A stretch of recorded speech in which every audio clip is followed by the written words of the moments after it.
So outside of I'm that, going. wait. So police, what do you?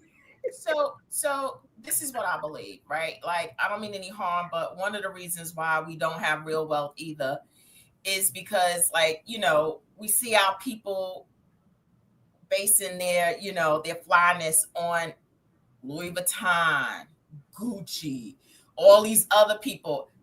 I don't know Stop what nodding your head, April. Stop nodding your head. I have no idea what Gucci has done for the black man, for the black community. I have no idea what Louis Vuitton has done for the black. And then don't get me wrong, you go to a flea market, see a black person selling something, and you're gonna barter them down for something that's $10, but you'll go into the Louis Vuitton store. I don't see you bartering them down for that $3,000, $5,000 pocketbook. You go in there proud, getting ready to hand over your God-given money. And so what do? We just put money back into communities that don't put back into us. We have got to start supporting black. And then don't get me wrong, right? I know it's apples to oranges because sometimes we have some really bad experience with black people. Well, guess what? I've had bad experiences with white franchises, but you don't give up on them. You keep going back. And so what do you mean? There are black people with character, integrity, and excellence when they're doing business. Absolutely. You find those businesses and you do business.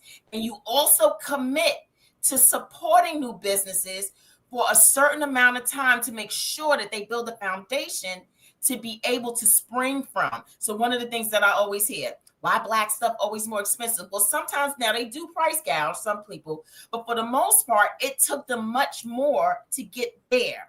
They're being charged much more for the same stuff. So like with our hair products. So a lot of our black businesses who are trying to get into the hair industry, that Chinese or Korean store didn't have to pay as much for those products that our African-American sister had to pay. So in order for her to stay afloat, she might have to charge harder. You have to commit to being able to say, I'm still going to support you, because either way, I was going to take that $10 and give it to Starbucks anyway. So I'm just going to go ahead and put it into you.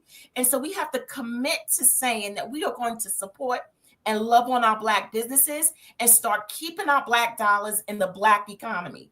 What is that going to do? That is going to build us up and position us to do more.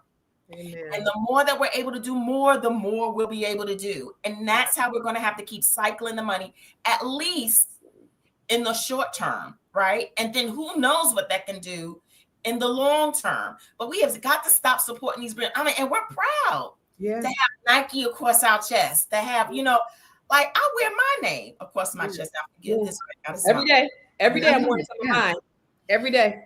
So, and forgive me because this t-shirt my husband bought me. So like, what am I saying? We need to be proud to wear our own stuff, and we need to research our black people for our pocketbooks, our shoes, our clothes, our makeup, our food. There's so many things that we can do that we keep the money with us, because when we start, our money is powerful. We've already seen it. So we start going up and taking that stuff to another level, what we can do, then people will start taking us more seriously. They will start understanding our value, and they will meet us at the table with no more bullshit, but with real talk and real money. I'll agree with you wholeheartedly. And oh, by the way, let me just say that what you're talking about, the startup cost, that's called a black tax.